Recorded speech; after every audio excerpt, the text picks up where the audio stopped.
Alright, it's Sunday, 3 a.m. Just got back from San Diego. Another jam-packed Saturday, day and night. So I did a day game, a date, and a night game at the same time. So I literally spent, we have been out for fucking 14 hours, dude. That's dedication right there. So a lot of shit to cover. We basically, me and my wing left at 1 in the afternoon.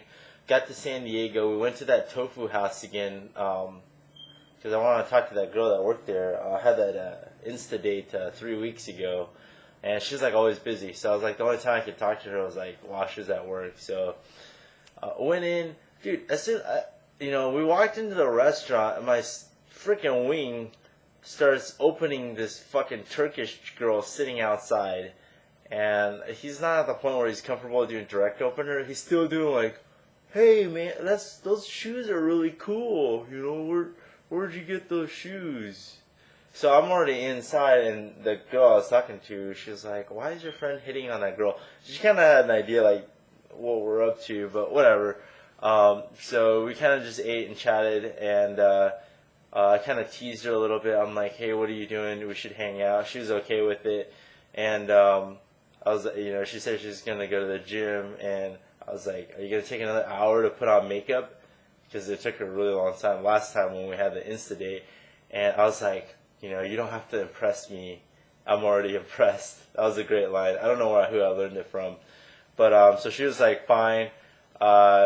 And she had to work and went to work out. So me and my wing left. We met up with another guy.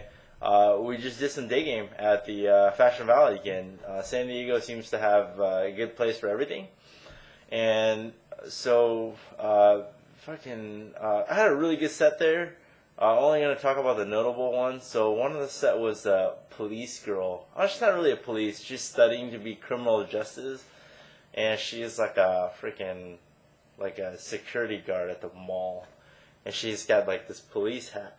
And the way I opened was, I had seen her before a couple weeks back. I'm like, "Hey, you're that girl, with the hat," and I tried to get the hat from you, and you wouldn't let me borrow it last time. And I was just like playful, like I teased her, like, "You're so adorable. How do people take you seriously? Do people even listen to you?" And then we were like, "Oh, you must know all the hideouts. People do naughty things." So it got like kind of sexual. We talked about like what she was doing, goofed around a little bit, and got her number. It was cool. I literally gamed a security guard. She's actually pretty cute. She was only like 20, named Brittany, whatever. So that was interesting. These Israel chicks, I swear to God, they're like super aggressive in trying to get you to like buy their shit. And one thing I like about the game is you're again less, you're less responsive to social pressure. You know how like a good salesman, you're like pressure to buy stuff. Like I don't really get that pressure anymore. Like they're like doing the little bit, blah blah blah. Oh, doing their artsy cutesy stuff, trying to get you to buy their product. I'm like, just like I do my normal game, and then at the end I'm like, sorry, And my hands are dry. I'm like, "Hey, do you know like a good lotion place, like a vendor I can talk to?" So she points me to this Colombia girl, and like she was all flirting with me, but like obviously she wanted me to buy her products. I was just bantering, like the skin between working out and just going out. Like I'm a germaphobe, so I wash my hands. They crack a lot, and she was like, "Oh, look at the sea salt from the Dead Sea. Look at that. Oh my God, it's exfoliating." I'm like, "Ooh, that's so sexy." And she put on lotion and everything, and she was all like, kinoing me, and I was like, "Oh, this really is smooth. Like, you think I can get a girlfriend with like smooth hands like that?" She's like, "Yeah, sure." I'm like, "Yeah, how about you and I go on a date?" She's like, "No." I'm like, "Okay, nice talking to you." She's like, "You're not gonna buy my product?" I'm like, "No." But I really just wanted some moisture on my hands. I wasn't really trying to. I tried to do a little bit of game, but I just thought it funny. Like, just to note that, one aspect again that pickup has helped me is, well, I don't really get that social pressure. Some guy, some random dude comes up to me and tries to convince me to do things. Right now, I'm more inclined to follow whatever I'm aligned to and my own values. Like, if I don't want to do something, I'm just gonna tell it straight up. So that's one thing I like about what I've developed through a game is I'm just being myself. I'm not being pushed and swayed into different things as easily. So it was like 6 o'clock. I texted the girl, the Tofu House Chinese girl. I'm like, hey, are you done from the gym? She's like, yeah, I gotta go take a shower. I'm like, okay, hurry. And she's like, oh, where do you want to meet? And I was hanging out with my Indian wing. I was like, they all know where the vegan, and she's like vegetarian. I was like, what's a good vegan place?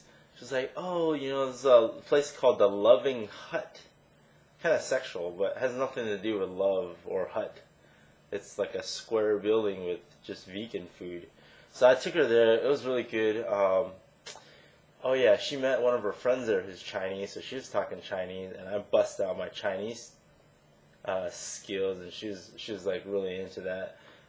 We just talked about just normal comfort stuff. I don't remember anything too notable. We just talked a little bit about food. I was talking about like, dude, I'm like she was asking me like how the food tastes and like my opinion. I'm like, dude, I'm a carnivore. This is so out of place for me. I'm just trying this out because you're vegan, or whatever. So that was kind of funny. And she was supposed to go to the club with us later on, but I guess she changed her mind. I don't know how that would have turned out.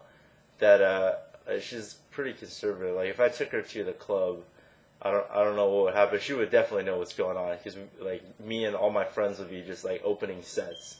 Like she's girls aren't stupid. They'll know like what the hell we're up to. Like we don't drink, we don't even get water. We just literally sets after sets. So in a sense, I'm kind of glad that she didn't go to the club with us, but I did take her to Balboa Park again. This is good. So I brought a jacket. Smart of me. She also brought a jacket. Great. At the beginning, I was getting shit tested. She was like, "Oh, like, is your like a friend a player? Like, are you a player too? Like, why don't you show me your skills, and I'll tell you like if it's good or not." I was like, are you serious? I'm getting shit tests of the Asian girl? Who does that? I was like, hey, I don't have any game. And I was like, okay, well, fuck, what do I do with this shit test? So I put my fucking mango drink down, and I picked her up, and I read it somewhere like when you just spontaneously do something like that, the girl's like, wee, like, oh, like just all giggly and shit. So that just after I picked her up like on my shoulder and I spun her around and I walked around, no more shit tests. Everything was just fine and dandy. I got compliance, holding her hands, gave her like a piggyback ride. I like picked her up like that and I put her on a ledge, so I'm just like, like literally her crotch was like right here, so I was like hugging her legs. I was like squeezing her thighs and stuff. 100% compliance. I think it's just even like conservative girls, if you know how to escalate smoothly, it's great. We talked about like dinosaurs. I don't know, she's like scared of dinosaurs, and so like I told her I was gonna be like a T-Rex with tiny little arms, and I'd scare the crap out of her. Let's see, what else did yeah, she just got scared easily, so I was like, oh, I'll protect you. So some black dude like walked up to us, and she like really freaked out. It was just like I wasn't a security guy or some guy that works at the park. So like, hey, how's it going? Like, I'll talk to anybody in the dark, doesn't matter. So that's just there's traction right there when you can build when you show that you're kind of the man, you can protect her. It's always good. And then it was like 10 o'clock. I had to meet back with my friends, so I dropped her to her car, and just like we ended up kissing. It was good. So I think that kind of the second date kind of revived everything because it was like 3 weeks since I saw her. So I'm gonna try to see her again and see if I can get a make out instead of just kisses.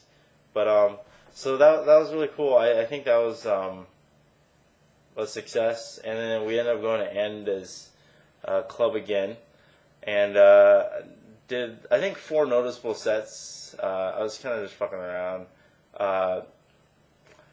Opened a set with a blonde girl and an Indian girl. Turns out they're dentists. Like most of these girls that open are educational wise, they're pretty stupid. Like most of them are like, oh, I'm studying cosmetology. It's like, dude, like really, how many cosmetology students are there in San Diego? About 1 billion. Or, oh, I'm studying to be a psychology major. Wow. Yeah. So, like, the first time I actually opened a set where she's like, study something cool. Like, ooh, I'm going to be a dentist. So we talked about that shit. And we ended up talking about, like, kickboxing and shit like that. Like, I don't know, like, I talked about me squatting and shit. And I was, like, comparing asses. And it got kind of hands-on. Yeah, I got her number. That was pretty cool. The other one, though, I opened a 2-set Japanese girls. One's like a fob, and another one was like, I swear to God, Japanese people think everything's hilarious. Again, that's a generalization. I've only opened like 3 Japanese sets before, but like, these chicks were either drunk or like fucking weird as shit. Like every time I said a joke, they'd be like, ha, like ah, like they would literally like lean back, almost, and they're like on their tippy toes, like leaning back. I'm like, what the like this girl right here, this girl, right? I'll say a joke and they're like, ha, ha. It was really weird, dude. I was like, what the fuck? And then I was like, I want to travel to Japan. And they're like, not right now, right? Because of the earthquake. I'm like, why are you laughing, dude? Like, tons of people died from that. Why are you I don't know. This is just weird. And I think Japanese girls have, like, they have small jaws and small skulls. Like, they have smaller heads. But, like, their teeth, evolutionary-wise, didn't shrink down to scale. So, like, a lot of them, again, generalization, don't quote, I'm sure there's a lot of Japanese girls with perfect teeth. But, like, their teeth is, like, they don't fit on their jaw. So it's, like, a freaking, dude, okay. Anyways, I'm not even going to go there. So I got their number, and I left. Another one, a weird hair chick, which was, like, a hairstylist. Opened her. A lot of times people, this is one I learned opening girls is like they're not always what they look like. Like sometimes you see a girl with like a lot of piercings and a weird ass haircut. You're like, this chick's like a freak. Like what the like how did her parents raise her? Like why is she all like tattooed up? But a lot of times when you talk to them, they're actually pretty down to earth. They're like pretty normal chicks. Like she goes hiking and cuts hair. Like pretty normal girl stuff. So, I mean, and that's one thing I learned is, you can't always judge a girl by their looks, Sometimes they're pretty cool on the inside, And the last set that I did was, they were selling, like, Davy Crockett hats, and then there was, like, girls dancing with them. It was, like, a selling promotion. So they were, like, dancing. I was like, what the fuck? These girls had, like, cellulite and massive leg muscles. I'm like, dude, if a girl has more leg muscles, quads, than I do, that's kind of freaky, dude. And these guy and a girl set heard me and they started laughing. So it turns out this guy was like a professional poker player. And we just ended up talking about interesting things. So it's great. Sometimes you're not always hitting on girls. You do some mixed sets and, you hear some interesting stories. But that's pretty much my night. See you guys later.